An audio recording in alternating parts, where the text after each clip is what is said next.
नमस्कार दोस्तों, अंजलि ज्योतिष एवं गिरीश शास्त्री मेरी इस चैनल में आप सभी का हार्दिक स्वागत है। आज मैं आपको बताने जा रहा हूँ शनिदेव की उत्पत्ति कथा। पुराणिक जन सामान्य में फैली मान्यता के अनुसार नवग्रह परिवार में सूर्य राजा और शनिदेव भी नृत्य है, लेकिन महर्षि कश्यप ने शनि स्तोत्र में एक मंत्र में सूर्यपुत्र शनिदेव को महाबली और ग्रहों का राजा कहा है।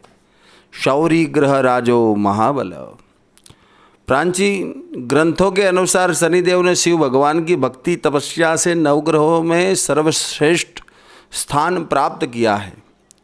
एक समय सूर्यदेव जब गर्भाधान के समय में अपनी पत्नी छाया के समीप गए तो छाया ने सूर्य के प्रचंड तेज से भयभीत होकर अपनी आंखें बंद कर ली थी। कालांतर में छाया के गर्भ से शनिदेव का जन्म हुआ। शनि ने श्यामवर्ण यानी काले रंग को देखकर सूर्य ने अपनी पत्नी को छाया पर आरोप लगाया कि शनि मेरा पुत्र नहीं है, ये तो काला है। तभी से शनि अपने पिता सूर्य से शत्रुता रखते हैं। शनिदेव ने अनेक वर्षों तक भूखे प्यासे रहकर शिव आराधना की, घोर तपस्या से अपनी देह और दग्ध कर लिया था। तब शनिदेव की भक्ति से प्रसन्न होकर शिव जी ने शनिदेव से वरदान मांगने को कहा। शनिदेव ने प्रार्थना की कि युगों युगों से मेरी माँ छाया की पराजय होती रही है, उसे मेरे पिता सूर्य द्वारा बहुत अपमानित व प्रतिदंडित किया जाता है। इसलिए मेरी माता की इच्छा है कि मैं शनिदेव अपने पिता से भी ज्यादा शक्तिशाली व पूज्य बनूं।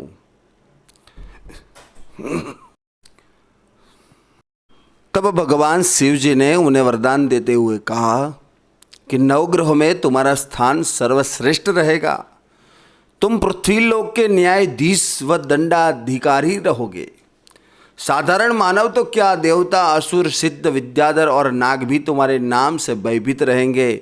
ग्रंथों के अनुसार शनिदेव कश्यप गोत्रीय है तथा सौराष्ट्र उनका जन्म स्थल माना जाता है।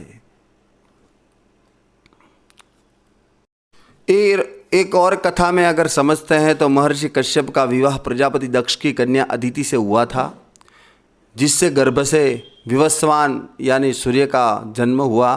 सूर्य नारायण का विवाह त्वष्टा की पुत्री संज्ञा से हुआ। सूर्य व संज्ञा के संयोग से देववत मनु व यम दो पुत्र तथा यमुना नाम की कन्या का जन्म हुआ है। संज्ञा अपने पति के अमित तेज से तत्पर रहती थी। सूर्य के तेज को अधिक समय तक सहन न कर पाने पर उसने अपनी छाया को अपने ही समान बना कर सूर्य के पास छोड़ दिया और स्वयं पिता के घर गई। पिता त्वष्टा को यह व्यवहार उचित नहीं लगा तो उन्होंने संज्ञा को पुनः सूर्य के पास जाने को आदेश दिया। संज्ञा ने पिता के आदेश के अनुसार अवहेलना की और घोड़ी का रूप बनाकर कुरु प्रदेश में वनों में जाकर रहने लगी। इधर सूर्य संज्ञा की छाया को ही संज्ञा समझते थे। कालांतर में संज्ञा के गर्भ से भी सावर्णिर मनु और शनि दो पुत्र का जन्म हुआ। छाया शनि से बहुत स्नेह करती थी और संज्ञा पुत्र वैवश मनु और वो यम से कम। एक बार बालक यम ने खेल में छाया को अपना चरण दिखाया तो उसने क्रोध आ गया और उससे यम को चरणहीन होने का श्राप दे दिया। बालक यम ने डर कर पिता को इस विषय में बताया तो उन्होंने श्राप का परिहार बता दिया और छाया को संज्ञा को बुलाया और बालक के बीच में भेदभाव पूर्ण व्यवहार रखने का कारण पूछा। सूर्य ने भय से छाया संज्ञा में संपूर्ण सत्य उसने प्रकट किया। संज्ञा ने इस व्यवहार से क्रोधित होकर सूर्य अपने ससुराल गए। ससुर त्वष्टा के पास गए और जाकर कहा कि आपने ऐसा क्यों किया।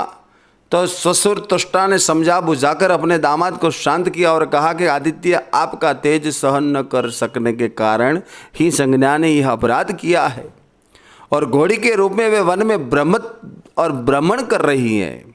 आप उससे उस अपराध को क्षमा करें और मुझे अनुमति दे कि मैं आपके तेज को काट छांट कर सहनीय व मनोहर बना दूं। अनुमति मिलते पर त्वष्टा ने सूर्य के तेज को काट छांट कर और विश्वकर्मा ने उस छिलन से भगवान विष्णु के सुदर्शन चक्र का निर्माण किया और मनोहर रूप को हो जाने पर सूर्य संज्ञा को लेकर अपने स्थान पर आए। बाद में संज्ञा ने ना सत्य और 10 नामक अश्विनी कुमारों को जन्म दिया। यम की घोर तपस्या से प्रसन्न होकर महादेव ने उसे पितरों का आधिपत्य दिया और धर्म अधर्म के निर्णय करने का अधिकारी बनाया। यमुना व ताप्ती नदी के रूप में प्रवाहित हुई। शनि को नवग्रह मंडल में स्थान मिला। तो दोस्तों, ये शनि महाराज की रोचक कथा मैंने आपको सुनाई और शनि महाराज आपका कल्याण करें। और दोस्तों, आगे और भी मैं शनि महाराज की और एक कथा लेके आने वाला हूँ। तो तब तक के लिए